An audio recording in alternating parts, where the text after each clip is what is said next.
ہماری فوج کیا کر رہی ہے اور مجاہدین اسلام جو ہیں وہ کیا کر رہے ہیں۔ صاحب یہودیوں کا بہت بڑا ان کے مفکرین کا دستہ صاحب میدان جنگ میں پہنچتا ہے، مسلمان دین کو راہ خدا میں جہاد کرتے ہیں، حق کا بول بالا کے لیے تلواریں چلاتے ہیں، اور جب شام کو میدان جہاد میں جنگ ختم ہوتی ہے، لوگ اپنے اپنے خیمے میں جاتے ہیں، تو یہودیوں میں کوئی شراب پی رہا ہے، کوئی زنا میں مست ہے، کوئی جوا میں مست ہے، رات بھر شراب شباب زنا اور جوا میں گزار رہے ہیں۔ ادھر جب انہوں نے دیکھا مجاہدین اسلام اپنی تلوار کی صفائی کر کے اپنے میان میں ڈال کر رکھتے ہیں، اور باوضو ہو کر کوئی مصلی بچھا کر کوئی سجدے میں گرا ہے، کوئی رکوع کر رہا ہے، کوئی قیام کر رہا ہے، کوئی قرآن کی تلاوت کر رہا ہے، پوری رات خدا کی عبادت میں گزر رہی ہے۔ مجاہدین اسلام کا جو چیف ہے حضرت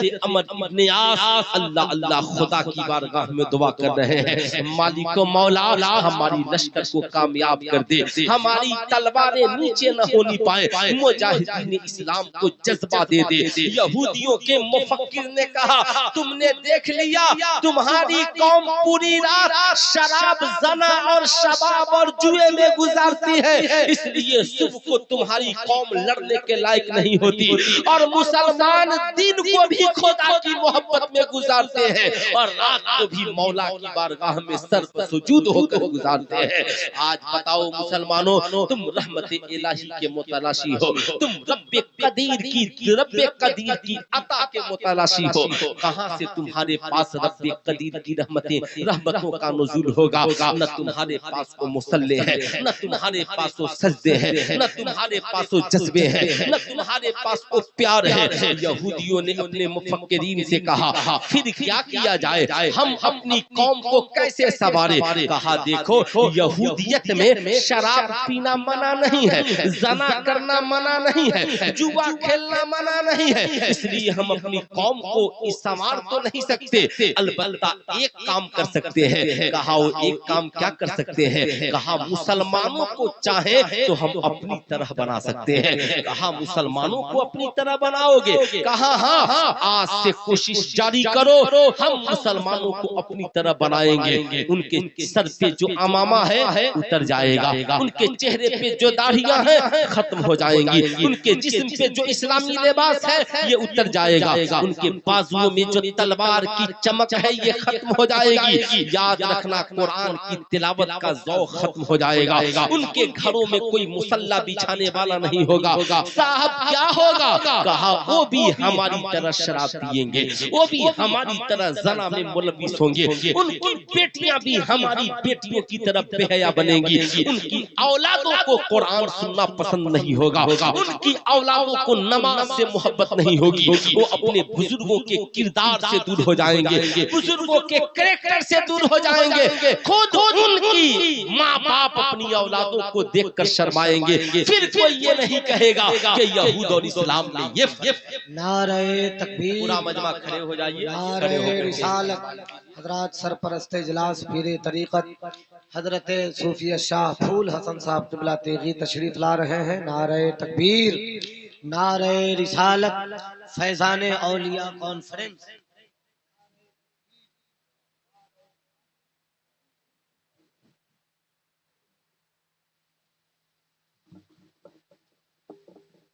ماشاءاللہ آپ اپنے ماتھے کی نگاہوں سے دیکھ رہے ہیں گلے گلزار تیغیت پیر طریقت رہبر راہ شریعت حضرت علامہ پھول حسن تیغی صاحب قبلہ دامت برکاتہم العالیہ والقدسیہ تشریف لے آئے۔ اچھا یہ بتائیے اجازت ہے بولوں؟ ارے بولیے، کوئی زبردستی کی بات نہیں ہے، کوئی زبردستی کی بات نہیں ہے۔ پیچھے والے آپ لوگ سننا چاہتے ہیں؟ جو لوگ پیچھے بیٹھے ہو بھی ذرا ہاتھ اٹھا کر بول دیں، بات تو بہت بری لگ رہی ہوگی لیکن تھوڑی سی ماشاءاللہ سننا چاہتے ہیں نا تو ذرا سا ہے نا 2-4 قدم چل کر کے آگے آ جائیے۔ یہ جو کرسیاں خالی ہیں نا اسے پر کر لیجئے. ماشاءاللہ آپ نبی کی محفل کو خوبصورت بنائیں گے، مولا آپ کی زندگی کو خوبصورت بنا دے گا. اب ذرا غور سے سنیے گا. یہودیوں نے کہا میں اس پہ تبصرہ کروں گا، بتاؤں گا یہودیوں نے کیا کہا. یہودیوں نے کہا مسلمانوں کے خلاف مشن تیار کرو، آج نہیں ہمارا یہ مشن 100 سال بعد کام کرے گا.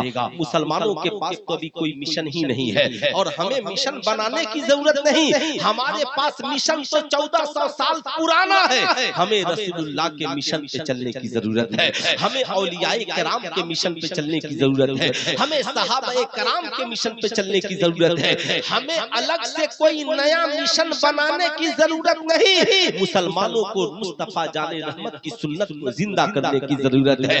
یہودیوں نے کہا کرنا کیا ہوگا؟ کہا کرنا یہ ہوگا کہ مسلمانوں کے ذہن سے قرآن کی محبت کو مٹانا ہوگا، مسلمانوں کے ذہن سے رسول اللہ کے پیار کو مٹانا ہوگا.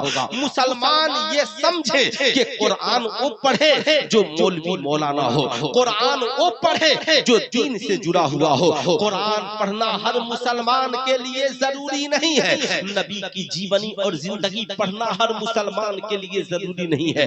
مسلمانوں کو یہ سمجھانا ہوگا داڑھی رکھنا ہر مسلمان کے لیے ضروری نہیں ہے، ٹوپی اور کرتا پیجامہ پہننا ہر مسلمان کے لیے ضروری نہیں ہے. مسلمانوں کی بیٹیوں کو بتانا ہوگا کہ نقاب پہننا، حجاب میں رہنا، اسلامی کلچر اور تہذیب کو سیکھنا ہر مسلمان عورت کے لیے ضروری نہیں ہے. اب صاحب جانتے ہیں کیا ہوا؟ کہا مشن بناؤ، مسلمانوں کو کہو، مسلمانوں کو سمجھاؤ. کہا سمجھایا کیسے جائے گا؟ مسلمانوں کو قرآن سے دور کیسے کیا جائے گا؟ مسلمان تو گلے میں قرآن لٹکا کر چلتے ہیں، مسلمان تو بیٹھتے ہیں تو رسول اللہ کی باتیں کرتے ہیں. ان یہودیوں نے کہا تھا معلوم ہے ہمیں ان کے گھر میں جانا ہوگا. کہا گھروں میں کیسے جاؤ گے؟ کہا ایسی مشین بناؤ ہماری آوازیں ان کے کانوں تک پہنچ جائے. یہودیوں نے سب سے پہلے ریڈیو کو وجود بخشا اور ریڈیو کے ذریعہ طرح طرح کے سیریل پروگرام اور چینل لائے. کہا قرآن کی بولی سنتے ہو، آؤ ہمارے پاس، ہم تجھے بی بی بھارتی دیں گے، ہم تجھے بی بی سی لندن دیں گے. آج نتیجہ کیا نکلا؟ وہ مسلمان جو قرآن پڑھ کر کہتے تھے اللہ نے قرآن میں یہ کہا ہے اذا زلزلت الارض زلزالها واخرجت الارض اثقالها وقال الانسان ما لها. ایک وقت آئے گا اللہ زمین کو ہلا دے گا، زمین اپنے خزانے کو اگل دے گی. قال الانسان ما لها، لوگ ایک دوسرے سے ملیں گے تو کہیں گے یہ کیا ہو گیا ہے. جانتے ہیں صاحب مسلمان بھول گئے کہ قرآن نے کیا کہا ہے. اللہ کے نبی نے فرمایا ایک زمانہ آئے گا کہ قرآن کی تعلیم لوگ دنیا حاصل کرنے کے لیے پڑھیں گے. ایک زمانہ آئے گا ناچ گانا شراب عام ہو جائے گا. ایک زمانہ ایسا آئے گا اولادیں ماں باپ کی نافرمان ہو جائیں گی، لوگ دوستوں سے محبت کریں گے، اپنے بھائی بہن اور ماں باپ سے نفرت کریں گے. شراب پانی کی طرف پیا جائے گا، رات کو عیاشیوں کی محفلیں سجائی جائیں گی، ناچنے والوں کی کثرت ہوگی. آج آپ سڑک پر دیکھیے، جدھر دیکھیے ناچ گانے کا بازار گرم ہے. کفر اور اسلام میں فرق تو یہی ہے کہ کافروں کی بیٹیاں سڑکوں پر ناچتی ہیں اور مسلمانوں کی بیٹیاں نکلتی ہیں تو پردے کے ساتھ نکلتی ہیں. لیکن آج مسلم بیٹیوں نے بھی اگر یہی کلچر اور تہذیب اپنا لیا تو سمجھ لو یہودیوں کا مشن کامیاب ہو رہا ہے. اور صرف اس لیے کہ ہم نے نبی کی سیرت کو اپنانا چھوڑ دیا.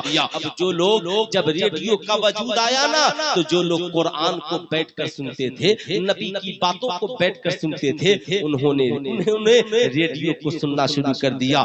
دیکھا اب ان کا ذہن آوارہ ہو گیا ہے، یہ گانا سننے والے ہو گئے ہیں، ڈرامہ سننے والے ہو گئے ہیں، انہیں لت لگ گئی ہے. کہا اب ٹی وی بناؤ اور سب کے گھر میں پہنچاؤ. بتاؤ ٹی وی نہیں تو کچھ بھی نہیں ہے، آؤ ہم تجھے دکھاتے ہیں. نتیجہ کیا نکلا؟ یہودیوں نے ٹی وی کو وجود بخشا اور کہا ٹی وی ان کے مکانوں میں رہے لیکن چینل ہمارا چلے. آج 1 سے 2 چینل آپ کا چلتا ہے، 1 لاکھ چینل یہودیوں کے چلتے ہیں. اسلام کے خلاف جب ٹی وی کا وجود ہوا تو انہوں نے کہا مسلمانوں کے کردار کو ماس میڈیا کے ذریعہ یعنی فلم کے ذریعہ، موویز کے ذریعہ، آرٹیکل کے ذریعہ برباد کیا جائے. مسلمانوں کی شریعت پر حملہ کرنے کے لیے بھارت کے فلم انڈسٹریز میں نکاح جیسی فلم کو بنایا گیا. مسلمانوں کی شباہت کو خراب کرنے کے لیے آج فلم انڈسٹریز میں کبھی جہاد کو دکھایا جاتا ہے, کبھی مسلم بیٹیوں کو پردہ بنا کر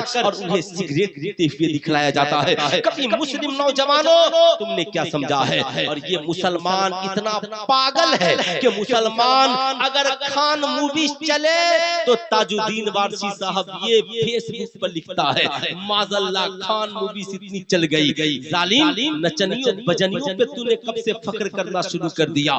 کیا تجھے معلوم نہیں کہ اسلام میں فلم دیکھنا, ناچ گانا باجا کل بھی حرام تھا اور آج بھی حرام ہے. مسلمانوں کو فخر صاحب ممبئی کے ناچنے اور گانے والے پٹھان پر نہیں, مسلمانوں کو بھارت میں اگر کسی خان پر فخر ہے تو بریلی کے احمد رضا خان پر فخر ہے, جنہوں نے بھارت کے مسلمانوں کو نچنیاں اور بجنیاں نہیں بلکہ عاشق مصطفیٰ بنا. نعرہ تکبیر, نعرہ رسالت, زندہ باد زندہ باد, عاشق مصطفیٰ بنایا ہے. نتیجہ کیا نکلا, ہم یہودیوں کے جال میں پھنستے چلے گئے, ہماری بیٹیوں کے سر سے دوپٹہ اتر گیا, نوجوانوں کے سروں سے ٹوپیاں اتر گئی, نوجوانوں نے داڑھی رکھنا عیب سمجھ لیا, ہم نے قرآن کی تلاوت کو بوجھ سمجھ لیا, ہم نے مسجدوں میں جانا چھوڑ دیا, رب کو ہم نے ناراض کیا, رسول اللہ کو ہم نے ناراض کیا, بزرگوں کو ہم نے ناراض کیا, اس لیے کہ جب ہم نے ان کے کردار و کریکٹر کو چھوڑ دیا تو بتاؤ ہم نے ناراض کیا کہ نہیں کیا. آؤ میں تجھے بتانا چاہوں گا, آج ہم نے فرائض کو چھوڑ دیا, آج ہم نے واجبات کو چھوڑ دیا. آج بتاؤ کتنے نوجوان ہیں جنہیں داڑھی رکھنا پسند ہو, آج کتنے نوجوان ہیں صاحب جنہیں نماز پسند ہو, کتنے نوجوان ہیں جنہیں اسلامی تہذیب اسلامی کردار و کریکٹر پسند ہو.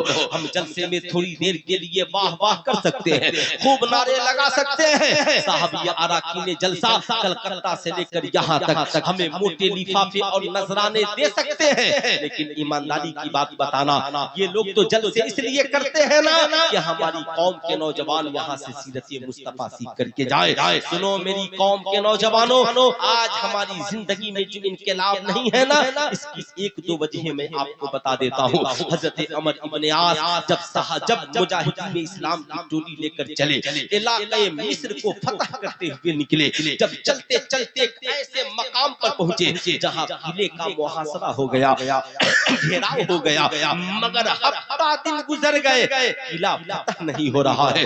جانتے ہو مجاہدین اسلام پریشان ہیں. حضرت عمر ابن عاص نے حضرت عمر ابن خطاب کو ایک خط لکھا, یا امیر المومنین سلام محبت قبول فرمائے, ہم یہاں پہ میدان جنگ میں لڑ رہے ہیں, کامیابی ملتی چلی آئی, مگر ہم نے کیسے قلعے کا محاصرہ کیا ہے جہاں ہفتے دن سے ہم محاصرے میں ہیں, مگر میدان جنگ میں کامیابی نہیں مل رہی ہے. یا امیر المومنین اس کی وجہ کیا ہو سکتی ہے؟ سنو عمر ابن خطاب کا جواب, لکھتے ہیں وعلیکم السلام, اے عمر ابن عاص مجاہدین اسلام کو جمع کرو اور جمع کر کے پوچھو کہ تم سے آقا کی کوئی سنت تو نہیں چھوٹ رہی ہے. کیا کہا عمر ابن خطاب نے؟ آج تو ہم لوگوں کا کام یہ ہے, اچھا کامیابی نہیں مل رہی ہے, تعویذ لکھوا لیجیے. کامیابی نہیں مل رہی ہے, جائیے نہ جائیے, پیر صاحب آئے ہیں, ارے بھائی بے شک پیر صاحب دعا کریں گے, اللہ والے دعا کریں گے, لیکن حضرت عمر ابن خطاب نے کیا کہا, عمر سے بھی بڑا کوئی ولی ہے ادھر؟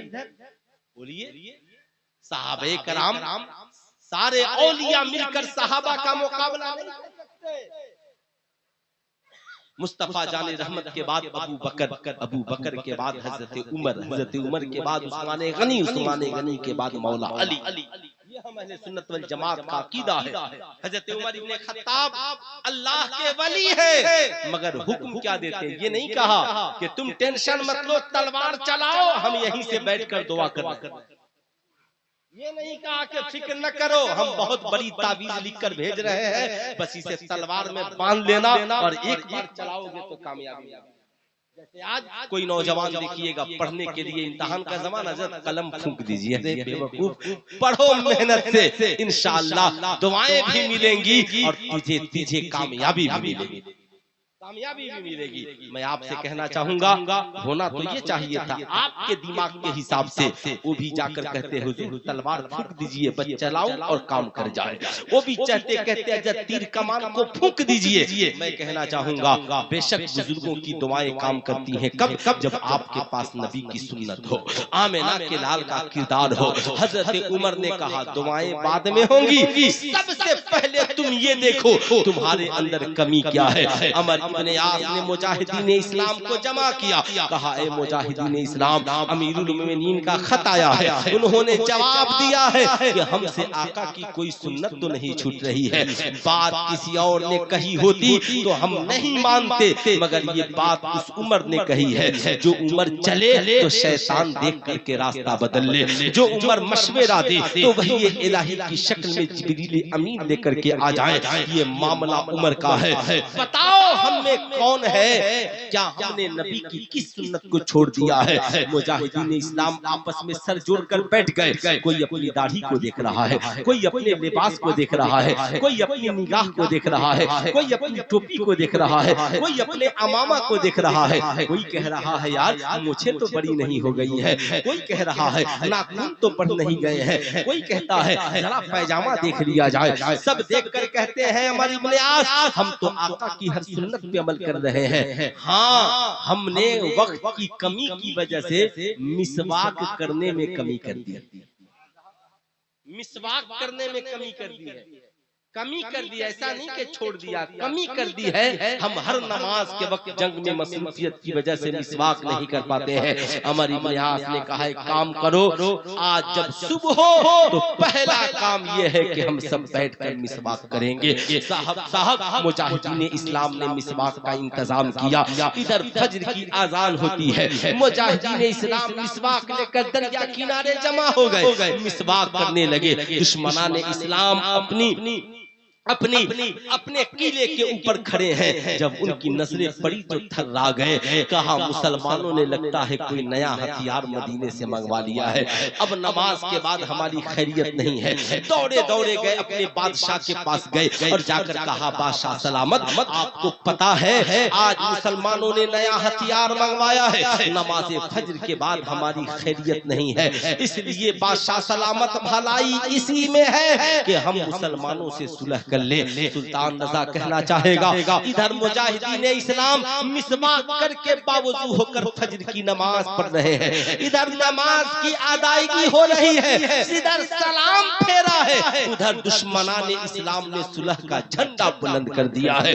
سلطان رضا کہنا چاہے گا اگر مجاہدین اسلام آقا کی ایک سنت میں کمی کر دے تو انہیں کامیابی سے روک دیا جائے۔ اے میری قوم کا نوجوان، تو کس منہ سے کامیابی مانگ رہا ہے؟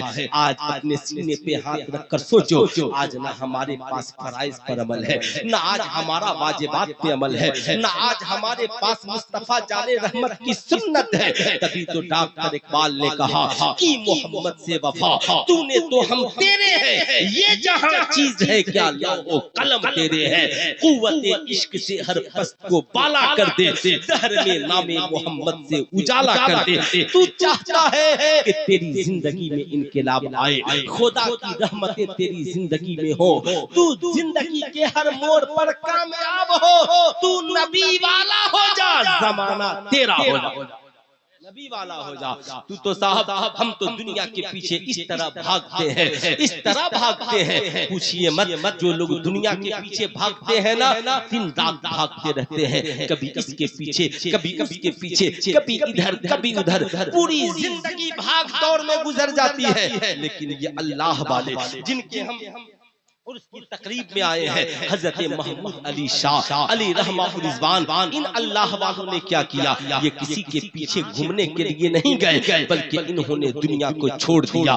خواجہ غریب نواز نے کیا کیا؟ سرکار غوث اعظم نے کیا کیا؟ اعلیٰ حضرت نے کیا کیا؟ حافظ ملت نے کیا کیا؟ مجاہد ملت نے کیا کیا؟ نظام الدین اولیاء نے کیا کیا؟ محبوب الہی نے کیا کیا؟ مخدوم بہاری نے کیا کیا؟ حضور تیغ علی نے کیا کیا، حضور تاج الشریعہ نے کیا کیا، یہ دنیا کے پیچھے نہیں پڑے بلکہ انہوں نے اپنی زندگی کو خدا کے حوالے کر دیا، اپنی زندگی کو رسول اللہ کی سنت سے سجا لیا، اپنے کردار و کریکٹر کو رسول اللہ کے کردار و کریکٹر سے سجا لیا۔ نتیجہ یہ نکلا یہ رسول والے ہو گئے، یہ خدا والے ہو گئے۔ جب یہ رسول اور خدا والے ہو گئے تو ساری دنیا ان کے قدموں میں آ گئی۔ آج ایمانداری سے بتاؤ، جو زمانے کے پیچھے گھوم رہا ہے وہ ہر روز کاریالے کا چکر لگاتا ہے، آج کون منتری ہوگا جو غریب نواز کے در کا چکر نہیں لگاتا ہے؟ کون بھارت کا انسان ہوگا جو غریب نواز کی چوکھٹ پہ حاضری نہیں دیتا ہے؟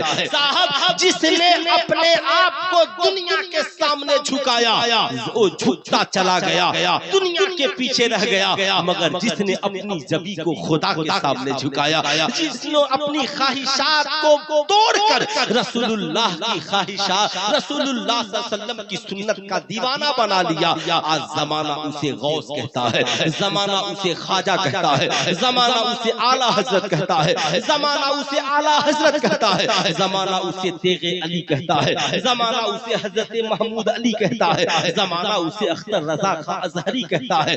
صاحب کامیابی اس میں نہیں ہے کہ ہم پوری مشینری دنیا کمانے میں لگا دیں، جب پوری مشینری دنیا کمانے میں لگا دیں گے تو صاحب آخرت کا سودا ہمارا بہت گھاٹے کا ہوگا۔ نتیجہ کیا نکلا؟ آج ہماری دنیا بھی ہمارے ہاتھ سے گئی، اور آخرت میں جو رسوائی ہوگی صاحب اس کا کبھی آپ نے سوچا نہیں ہوگا۔ آج ہمارا کردار ہم سے چھن گیا، آج ہمارا کریکٹر ہم سے چھن گیا۔ نتیجہ کیا نکلا؟ ہماری بیٹیاں زنا کرتی ہوئی نظر آ رہی ہیں، ہمارے نوجوان شراب پیتے ہوئے نظر آ رہے ہیں، ہمارے نوجوان جوا کھیلتے ہوئے نظر آ رہے ہیں۔ کیا مسلمانوں کا یہی کردار ہونا چاہیے؟ کیا مسلمانوں کا یہی کریکٹر ہونا چاہیے؟ یاد رکھیے گا، زندگی کو بامقصد بنائیے، شراب زنا جوا سے توبہ کیجئے، گناہوں سے دور ہوئیے، آپس میں رشتوں کو بحال کیجئے۔ آج ہمارے سماج میں رشتے اس قدر ٹوٹ رہے ہیں کہ صاحب پوچھئے مت، آج بیٹا ماں سے الگ ہے، بھائی بھائی سے الگ ہے، پڑوسی پڑوسی سے الگ ہے۔ جانتے ہیں صاحب اس کا نتیجہ اور انجام کبھی آپ نے سوچا ہے؟ مصطفیٰ جان رحمت صلی اللہ علیہ وسلم ہے، صحابہ کی ٹولی تھی، اگر ایک کو پیاس لگتی تو دوسرا بے چین ہو جاتا، ایک کو زخم لگ جائے تو دوسرا تکلیف میں پڑ جاتا، مگر یاد رکھنا، آؤ مصطفیٰ جان رحمت صلی اللہ علیہ وسلم ہے، صحابہ کرام کی مجلس میں آقا تشریف لے جاتے ہیں، جو ہی آقا کریم صحابہ کی مجلس میں تشریف لے گئے، آقا نے اعلان فرمایا میری مجلس سے وہ نکل جائے جنہوں نے آپس میں رشتوں کو توڑ لیا، میری مجلس سے وہ نکل جائے جنہوں نے آپس میں رشتوں کو توڑ لیا ہے۔ ایک نوجوان آنکھوں میں آنسوؤں کے قطرات لیے کھڑا ہوا، دوڑے دوڑے اپنے خالہ کے گھر گیا، بہت دنوں کے بعد پہنچا تھا، سلام کیا، کہا خالہ، خالہ نے جواب دیا، کہا شہزادے کیسے آنا ہوا؟ کہا آج آقا کریم جلال میں ہے۔ آقا کریم نے فرمایا جس نے آپس میں رشتے توڑ لیے ہو مجلس سے نکل جائے۔ خالہ نے کہا کیا تجھے نہیں معلوم کہ مومن کا جو رشتہ منقطع ہوتا ہے ٹوٹتا ہے وہ 3 دن سے زیادہ کا نہیں، یعنی مومن اگر آپس میں رشتہ توڑتا ہے تو 3 دن سے زیادہ کا نہیں۔ یہاں تو مسلمانوں کا حال یہ ہے، پارٹی پارٹی ہے، خاندان خاندان کھیل رہا ہے، بھائی بھائی میں نفرت کی دیوار ہے، رشتہ دار میں نفرت کی دیوار ہے، بیٹا ماں سے رشتہ توڑ لیا ہے، بہو ساس سے رشتہ توڑ لی ہے، بھائی بھائی کو دیکھنے کے لیے تیار نہیں ہے، پڑوسی پڑوسی سے بات کرنے کے لیے تیار نہیں ہے۔ اللہ کے نبی نے فرمایا خبردار 3 دن سے زیادہ آپس میں رشتوں کو توڑ کے نہ رکھنا، اگر کسی سے انبن ہو جائے تیسرے دن سلام کرنے کے لیے پہنچ جانا۔